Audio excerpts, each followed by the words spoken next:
România sunt raportate 2901 cazuri noi de îmbolnăvire cu SARS-CoV-2 și 682 sunt reconfirmate în urma testărilor. Astfel că în Arad sunt 10 cazuri reconfirmate, în Caraș-Severin sunt 9 cazuri, în Dolj sunt 7 cazuri, Gorjul are 21 de cazuri reconfirmate, județul Hunedoara are 32 de cazuri, județul Mehedinți 2, iar județul Timiș are 34 de cazuri reconfirmate prin retestare. Până la această dată, la nivel național au fost prelucrate 5.379.447 de teste PCR și 102.101 teste rapide antigenice. În ultimele 24 de ore au fost efectuate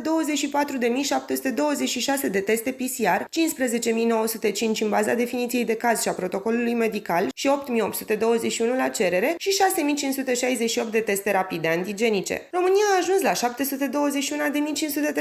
721.513 persoane diagnosticate cu COVID-19 și 666.000 de persoane au fost declarate vindecate. Datele Institutului Național de Sănătate Publică ne arată și numărul cazurilor de îmbolnăvire raportate de fiecare județ. Aflăm astfel că județul Arad are 15.593 de cazuri cu 73 de cazuri noi față de ieri, Caraș-Severinul are 7.601 cazuri cu 48 de cazuri noi față de ieri, județul Dolj are 17.262 de persoane diagnosticate cu SARS-CoV-2 cu 76 de cazuri noi față de ieri, în timp ce județul Gorj are 5.690 de persoane diagnosticate cu 52 de cazuri noi, județul Hunedoara a ajuns la 13.439 de cazuri cu 87 de cazuri noi, județul Mehedinți înregistrează 5.525 de persoane diagnosticate cu COVID-19 cu 10 cazuri noi față de ieri, iar județul Timiș înregistrează 251 de cazuri noi, atingând pragul de 31.882 de persoane diagnosticate. România are 18.105 decese în rândul persoanelor diagnosticate cu COVID-19, 90 înregistrându-se în ultimele 24 de ore, inclusiv în județele Caraș-Severin, Dolj, Hunedoara și Timiș. În unitățile sanitare de profil, numărul total de persoane internate cu COVID-19 este de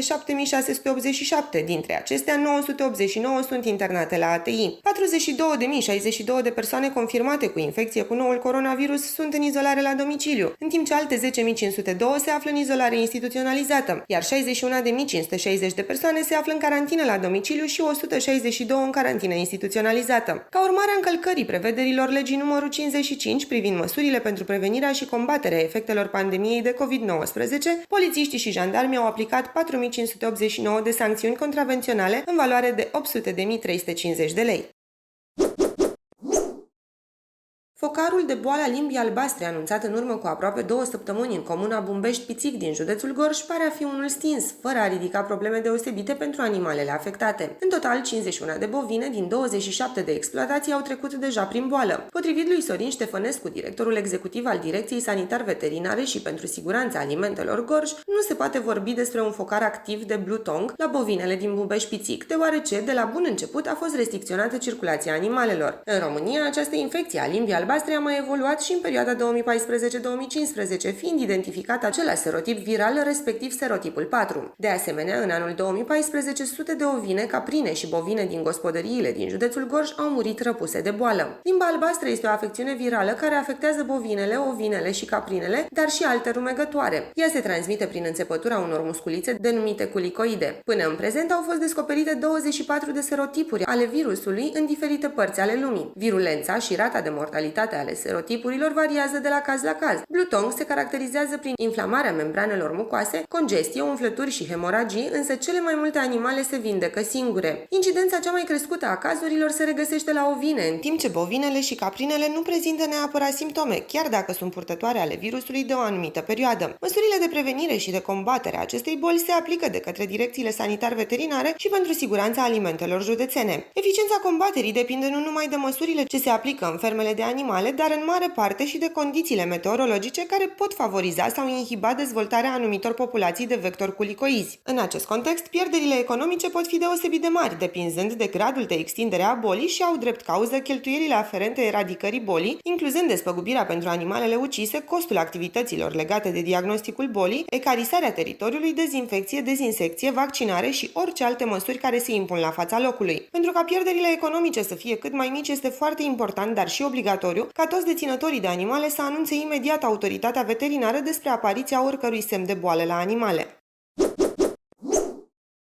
După decizia Ministerului Educației de a forma clase la nivel liceal de maximum 26 de elevi la profilul teoretic și de maximum 24 de elevi la liceele de profil tehnologic sau vocațional, școlile din întreaga țară au fost nevoite să se reorganizeze. Astfel, în Timiș, de exemplu, numărul total de clase va fi redus cu 11, după ce cu o săptămână în urmă, Inspectoratul Școlar hotărâse reducerea cu o clasă la nivelul fiecărui liceu din județ. Consiliul de Administrație al Inspectoratului va decide unde se vor tăia clase după evaluarea unităților. Se cunoaște că în anul școlar următor se înregistrează un număr mai mic de elevi care vin în clasa a 9-a, dat fiind faptul că introducerea clasei 0 a împărțit copiii în clasa 1-a sau clasa 0. Prin urmare, în Timiș vor exista 181 de clase de liceu în anul școlar 2021-2022, față de 192 câte sunt în prezent, împărțite în 78 de clase cu profil teoretic, 54 cu profil tehnologic, 18 vocațional și 31 profil profesional. Nici județul Dolj nu face excepție, unde în Consiliul de Administrație de la Inspectoratul Școlar Dolj au fost tăiate mai multe clase de învățământ teoretic și vocațional, iar tăierile au fost operate inclusiv din oferta colegiilor craiovene. Astfel, în Dolj, în anul școlar următor, vor fi cu peste 1200 de elevi mai puțin în clasa a 9-a. În consecință, chiar și după reducerea efectivelor de elevi la nivelul județului, a fost nevoie de o ajustare serioasă a planului de școlarizare. Prin urmare, au fost aprobate la nivelul județului Dolj 50 de clase de liceu tehnologic și 34 de clase de școală profesională, care reprezintă puțin peste 50%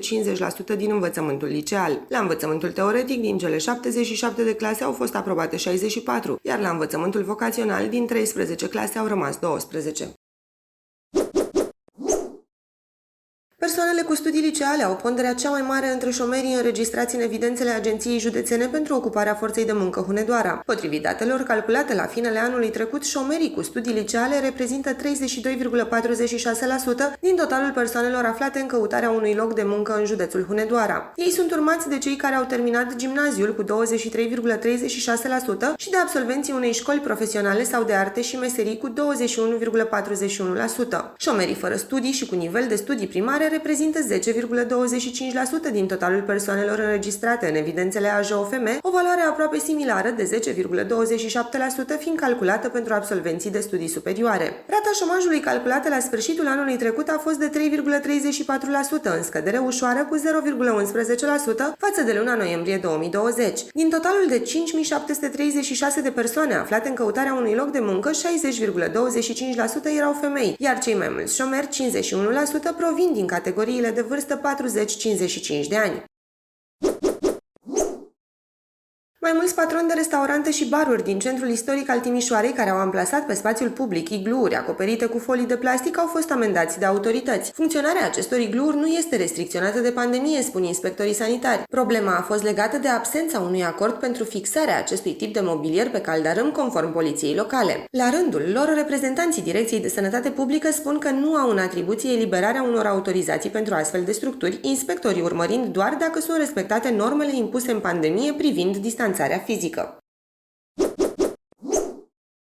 Conacul familiei Mocion din satul Foeni, județul Timiș, va intra în circuit turistic timișan peste 3 ani în urma unei investiții de 12 milioane de lei. Proiectul de reabilitare va începe în luna aprilie și va viza refacerea conacului construit după planurile arhitectului Mor Calina în stil neoclasic în anul 1750. Proiectul are și o componentă educativă care va contribui la activitățile culturale ce amintesc vizitatorilor de viața familiei Mocioni și va fi patronat de Michael de Stircea, urmașul familiei Mocioni. Valoarea totală a proiectului este de aproape 12 milioane de lei, din care contribuția Consiliului Județean Timiș se ridică la 20%, restul reprezentând finanțare nerambursabilă. Investiția propusă se realizează într-un parteneriat cu islandezii de la North Consulting. Conacul, aflat la 47 de kilometri de Timișoara, a fost distrus după 1990 prin montarea de termopane. Ministerul Educației, în parteneriat cu Ministerul Sănătății și Comitetul Național de Coordonare a Activităților privind vaccinarea, organizează mâine, 29 ianuarie, între orele 12 și 14, pe pagina de Facebook, un nou webinar live dedicat personalului din învățământ, dar și tuturor celor care au nevoie de o informare corectă în ceea ce privește școala. La eveniment participă dr. Valeriu Gheorghiță, președintele Comitetului Național de Coordonare a Activităților privind vaccinarea împotriva SARS-CoV-2, dr. Raed Arafat, șeful Departamentului pentru Situație de Urgență, profesor dr. Alexandru Rafila, reprezentantul României în Organizația Mondială a Sănătății, dr. Andrei Baciu, secretar de stat la Ministerul Sănătății, profesor universitar dr. Simona Aruță, specialist virusologie, Universitatea de Medicină și Farmacie Carol Davila București, precum și alți specialiști în sănătate. România va începe de la 1 februarie vaccinarea cu serul produs de compania americană Moderna, potrivit unui comunicat al Comitetului Național de Coordonare a Activității de Vaccinare. Totodată, persoanele care nu s-au putut vaccina, deși au fost programate, vor fi reprogramate peste 10 zile, iar vaccinarea lor va începe din data de 28 ianuarie. Astfel, o persoană programată inițial pentru administrarea primei doze la data de 28 ianuarie va fi reprogramată la data de 8 februarie, cu rapel la data de 8 martie, adică după 28 de zile. 35.304 persoane se află în această situație. Premierul Florin Câțu a declarat că România primește săptămânal 14.000 de doze de vaccin anticovid de la compania Moderna, însă administrarea vaccinului nu a început încă, deși campania de vaccinare a întâmpinat probleme din cauza reducerii cantității de vaccin livrate de Pfizer-BioNTech. Alocațiile vor intra majorate cu 20% în luna februarie, a anunțat ministrul muncii Raluca Turcan. Aceasta a precizat că urmează să se stabilească dacă se va menține și a doua tranșă de 20% mărire, care ar putea avea loc în luna iulie sau august. Următoarea majorare a alocațiilor depinde de decizia Parlamentului, a afirmat aceasta. Astfel, alocația pentru copiii cu vârste între 2 și 18 ani va fi din luna februarie de 214 lei pe lună, iar alocațiile pentru copiii până în 2 ani și pentru copiii cu handicap cu vârsta de maximum 18 ani vor crește la suma de 427 de lei pe lună, așa cum anunța la finalul anului trecut Raluca Turcanu pe pagina sa de Facebook. Elevii și profesorii care suferă de boli cronice vor putea să continue școala pe internet, chiar și după redeschiderea fizică a unităților de învățământ, a anunțat ministrul Educației Sorin Câmpeanu. Atât elevii cât și dascălii vor trebui să prezinte certificate medicale care confirmă că au afecțiuni cronice. Precizările ministrului vin în contextul în care unii părinți au semnat o petiție în care cer ca școlile să fie deschise din luna februarie în sistem hibrid. De teama coronavirusului, tot mai mulți părinți ar vrea să nu-și lase copiii la școală unde s-ar putea îmbolnăvi. Sorin Câmpeanu a mai spus că riscul îmbolnăvirii nu poate fi eliminat din școli, ci gestionat. Reamintim că șeful statului, Claus Iohannis, a anunțat că din 8 februarie majoritatea școlilor se vor deschide pentru elevi în funcție de situația epidemiologică a fiecărei localități, însă o decizie fermă urmează a fi anunțată abia în 2 februarie.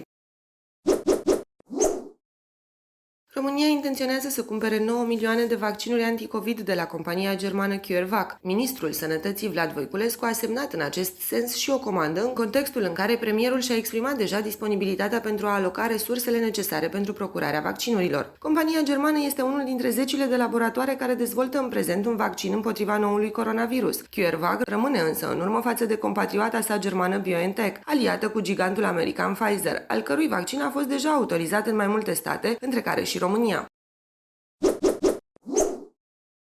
2021 va fi sărac în deschiderea de autostrăzi. Pentru moment, în anul acesta, doar aproximativ 30 de kilometri noi de autostradă sunt promiși de autorități. Din vară, promit oficialii, șoferii vor putea circula pe autostradă fără întrerupere de la Sibiu la Cluj-Napoca, în timp ce ultimul lot lipsa al autostrăzii Sebeș-Turda, Sântimbru-Aiud, ar urma să fie gata în iunie. Construcția tronsonului lung de aproape 25 de kilometri a început în decembrie 2014 și trebuia să fie finalizată inițial la sfârșitul lui 2016. Totodată, pe autostrada Transilvania ar urma să fie gata anul acesta un tronson de aproape 10 km între Târgu Mureș și Ungheni. Jumătate e cu profil de autostradă, iar restul drum de legătură. Și segmentul Chețani-Câmpia Turzii, lung de 16 km, are termen de finalizare anul 2021, dar lucrările nu au avansat corespunzător, constructorul e în insolvență, iar contractul ar putea fi reziliat. În plus, anul acesta au termen de finalizare și două loturi ale drumului expres Craiova-Pitești de aproape 40 de km, dar și centura ocolitoare a orașului Satu Mare de 20 de km, din care jumătatea este drum expres. Potrivit ministrului transporturilor, anul acesta vor fi investiții de 8 miliarde de lei pentru dezvoltarea infrastructurii rutiere și feroviare, iar cea mai mare parte a finanțării este asigurată din bani europeni. Peste 60% dintre companii vor să își cheme angajații la birou din luna martie. Cu toate acestea, aproape jumătate dintre angajați spun că de acasă au lucrat mai mult și au fost mai eficienți. Cel puțin așa arată un studiu făcut în domenii precum IT, comerț, servicii financiare, sănătate, logistică și producție industrială. Studiul arată totodată că doar 4% dintre companii vor ca angajaților să lucreze de acasă definitiv. Pe de o altă parte, aproape jumătate dintre participanții la studiu susțin că starea de spirit le-a fost destul de mult afectată în timpul lucrului de acasă. În această situație, sociologii atrag atenția că angajații au ajuns să confunde ușor spațiul personal cu spațiul profesional, fapt ce duce la așa numita oboseală cronică, care acum se resimte mai puternic decât înainte. În același timp, oboseala cronică poate aduce după sine alte probleme de sănătate, atât fizice cât și psihice, dintre care cele mai frecvente sunt anxietatea și depresia. Același studiu mai arată că în jur de 19% dintre angajați și-au pierdut serviciul, 16% au intrat în șomaj tehnic, iar 11% au avut mai puțin de lucru. Cu toate acestea, mai bine de 3 sferturi au încredere în siguranța locului de muncă, în timp ce 22% se tem pentru jobul lor.